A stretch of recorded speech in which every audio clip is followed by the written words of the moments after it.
Assalamualaikum warahmatullahi wabarakatuh. Sebelumnya perkenalkan saya Valentina Febrias Christine dengan NIM 22108020043.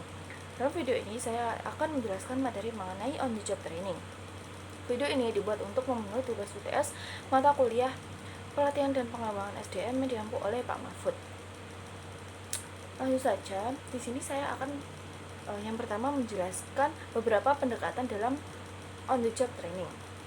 Yang pertama yaitu on the spot lecture, yaitu mengumpulkan peserta dan menjelaskan cara melakukan pekerjaan. Selanjutnya yaitu view performance atau feedback, yaitu mengamati kinerja dan memberikan umpan balik konstruktif. Selanjutnya following Nelly, yaitu supervisor melatih karyawan senior yang kemudian melatih karyawan baru atau menunjukkan. Yang keempat yaitu job aid approach, yaitu peserta mengikuti alat bantu kinerja seperti instruksi langkah demi langkah atau video di bawah pengawasan pelatih. Selanjutnya yaitu the training step, yaitu pelatih memperkenalkan tugas secara sistematis. Dan pendekatan yang terakhir yaitu sequence, yaitu mengikuti urutan terencana, misalnya dengan menggabungkan beberapa pendekatan di atas. Nah, lanjut ke pembahasan yang berikutnya, yaitu 6 metode pelatihan dalam on the job training. Metode yang pertama yaitu job instruction. Definisi dari job instruction yaitu sebuah pendekatan pelatihan yang terformalisasi, terstruktur, dan sistematis yang terdiri dari 4 langkah. Langkah yang pertama yaitu persiapan, yang kedua instruksi, yang ketiga kinerja, dan yang keempat yaitu tindak lanjut. Karakteristik dari job instruction ini yaitu sangat terstruktur sehingga mengikuti urutan langkah yang jelas dan baku. Job instruction ini juga sistematis yang dirancang untuk memastikan tidak ada langkah penting yang terlewat dalam proses pembelajaran. Job instruction ini ideal untuk melatih tugas-tugas prosedural yang rutin dan terstandarisasi. Metode yang kedua yaitu performance aid atau alat bantu kinerja.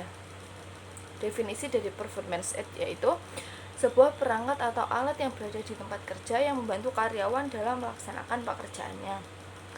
Job instruction training ini memiliki karakteristik sebagai berikut. Yang pertama, dirancang untuk diakses dengan mudah dan cepat saat dibutuhkan tanpa harus menghafal. Selanjutnya yaitu membantu karyawan mengingat langkah-langkah kompleks, prosedur, dan informasi penting. Performance aid ini juga dapat berupa diagram alur atau flowchart, daftar periksa atau checklist, tabel referensi, poster, instruksi kerja tertulis, atau video panduan singkat. Karakteristik selanjutnya yaitu memastikan pekerjaan dilakukan dengan cara yang sama setiap waktu tanpa mengurangi variasi dan kesalahan. Maksudnya mengurangi variasi dan kesalahan. Performance aids ini sering digunakan sebagai pelengkap metode lain seperti dalam pendekatan job aid, di mana trainer mengikuti alat bantu di bawah pengawasan pelatih. Metode yang selanjutnya atau yang ketiga yaitu job rotation atau rotasi pekerjaan. Definisi dari job rotation adalah sebuah metode pelatihan di mana peserta dipaparkan pada berbagai pekerjaan, fungsi, dan area yang berbeda dalam suatu organisasi. Karakteristik dari job instruction ini yaitu memberikan pemahaman holistik tentang bagaimana berbagai bagian dalam organisasi saling berhubungan. Kemudian mempersiapkan karyawan untuk menjadi lebih adaptif dan serbaguna. Selain itu, dapat membantu organisasi dan individu untuk menemukan bidang pekerjaan yang paling sesuai dengan minat dan bakat karyawan. Konsep terkait dengan job rotation ini yaitu ada cross training atau pelatihan silang, di mana melatih karyawan untuk dapat melakukan pekerjaan rekan mereka yang meningkatkan ketahanan dan kolaborasi tim. Selain itu, ada juga stretch assignment atau penugasan peregangan. di mana penugasan kerja secara spesifik dirancang untuk merentangkan kemampuan karyawan dengan memberikan tugas yang menantang dan membutuhkan pembelajaran keterampilan baru. Kemudian metode yang selanjutnya yaitu apprenticeship atau magang. Definisi dari magang ini merupakan sebuah metode pelatihan untuk pekerja di bidang perdagangan terampil yang menggabungkan pelatihan langsung di tempat kerja atau on the job training dengan instruksi teoritis di dalam kelas. Karakteristik dari apprenticeship ini yaitu struktur yang seimbang antara pembelajaran praktis di lapangan dan pembelajaran konsep di kelas. Magang ini biasanya berlangsung dalam periode yang telah ditentukan, bisa berbulan-bulan hingga bertahun-tahun. Terdapat hubungan yang jelas antara magang dengan seorang ahli yang berpengalaman yang bertindak sebagai mentor. Kemudian seringkali diakhiri dengan ujian atau sertifikasi yang mengakui keahlian magang tersebut. Manfaat magang ini bagi perusahaan yaitu sebagai strategi rekrutmen yang efektif dan meningkatkan retensi karyawan. Kemudian pengembangan keterampilan dua arah. Kemudian dapat meningkatkan produktivitas, kualitas kerja, dan keselamatan kerja. Dan yang terakhir yaitu membangun reputasi perusahaan sebagai organisasi yang berinvestasi dalam pengembangan SDM.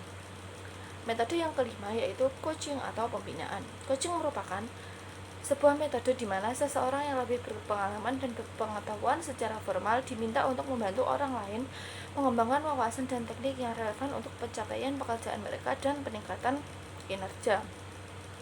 Karakteristik dari coaching ini yaitu berorientasi pada peningkatan keterampilan dan hasil kerja yang langsung aplikatif dalam peran trainee saat ini. Selain itu, coaching ini berpusat pada solusi, yaitu coach membantu coachee untuk menganalisis kinerjanya, mengidentifikasi area perbaikan, dan menemukan solusi untuk mengatasi tantangan kerja.